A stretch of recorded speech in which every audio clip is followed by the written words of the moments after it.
গতকালকে আইসিটির সামনে ফাঁসি চাই স্লোগান দিয়েছে।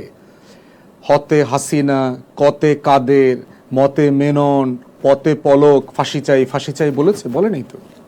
শাপলা চত্বরেও কিন্তু গণহত্যা। তো সেই জায়গাতে দেখেন যে এইরকম একটা নৃশংসতম ফ্যাসিবাদী ক্যাম্পেইনের তিনি পক্ষে ছিলেন শুরুতে। তবে এটাও সত্য, এটার শেষ পর্যায়ে কিন্তু তিনি আবার এখান থেকে বেরিয়েও এসছেন। তিনি এটার বিপক্ষেও তখন লিখেছেন যে এখানে বাড়াবাড়ি হচ্ছে, এটা আছে। তার বিরুদ্ধে একটা অভিযোগ হচ্ছে যে তিনি মুজিব বন্দনা করা, আওয়ামী পরিবারের সাথে ঘনিষ্ঠতা থাকা, এই বিষয়গুলো আছে, হাসিনার সাথে ছবি, ক্যারেক্টারে রোল প্লে করা। এটাকে আপনি দুইভাবে দেখতে পারবেন। একভাবে দেখতে পারবেন সিম্পলি আর্টিস্টিক ওয়ে।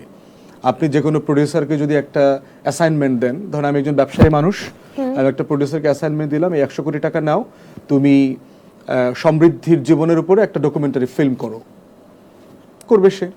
এটা তার একটা সিম্পল প্রফেশনাল কাজ হিসেবে দেখবে। আর একটা হচ্ছে দালালির জায়গা থেকে দেখার সুযোগ আছে, যে এটা বাড়াবাড়ি রকমের দালালি, যে বেনিফিট নেওয়া, ওই রেজিমের সাথে তেল মেরে টাকা পয়সা নেওয়া, এগুলোর চেষ্টা করা। এটা মাথায় রাখতে হবে, এই ফ্যাসিবাদী আমলেই মুজিবের নাটক সিনেমা করবার পরেও তার মুভি কিন্তু আবার আটকে দেওয়া হয়েছে। শেখ পরিবারই আটকে দিয়েছে, হাসিনা সরকারই আটকে দিয়েছে।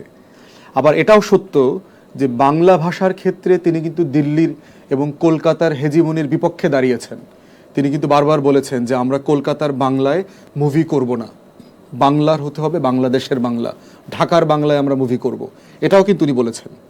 আবার এটাও সত্য যে উনি এই 5ই আগস্টের পরে 32 নম্বরে কেন পোড়ায় দেওয়া হইল, শেখ মুজিবের বাড়িটাকে রিপেয়ার করতে হবে দ্রুত, ইলিশ কেন পাঠানো হলো না, এটা নিয়ে উনি ওনার ব্যক্তিগত মতামত দিয়েছেন। এখন প্রশ্ন হচ্ছে যে আপনি একজন উপদেষ্টা বানাবার ক্ষেত্রে কতটুকু মেনে নেবেন এবং কতটুকু মানবেন না। আমার কাছে ইমিডিয়েট ক্রাইটেরিয়া হচ্ছে যে তিনি শাহবাগী বন্দোবস্ত থেকে রিগ্রেট করেছেন কিনা। তার লেখাতে পড়লাম তিনি রিগ্রেট করেছেন। তিনি বলেছেন যে এটা ভালো কাজ হয় নাই। তিনি জুলাই আগস্টের গণ অভ্যুত্থানের পক্ষে ছিলেন কিনা, উনি পক্ষে ছিলেন। উনি স্ট্যাটাস দিয়েছেন, ওনার জায়গা থেকে যতটুকু করবার সেটা করেছেন। এখন ওনার মুভি বানানোর ক্যারেক্টার নিয়ে কি আসলে পলিটিক্যালি ওনাকে জাজ করবার সুযোগ আছে কিনা, এটা কিন্তু একটা প্রাইভেট এন্টারটেনমেন্ট বিজনেস। আমি এখানে পার্সোনালি মনে করি না যে আমার এখানে মতামত দেওয়া অথবা জাজ করবার সুযোগ আছে। এখনও ধরেন বাংলাদেশের অধিকাংশ টেলিভিশনের মালিক কারা?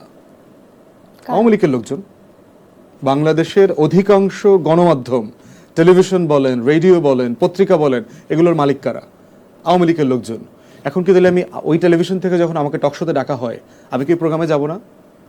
মানে আমি কতটুকু পর্যন্ত মেনে নেব, কতটুকু পর্যন্ত আমার সিলিংটা কোথায়, মানে কাকে তওবা করার সুযোগ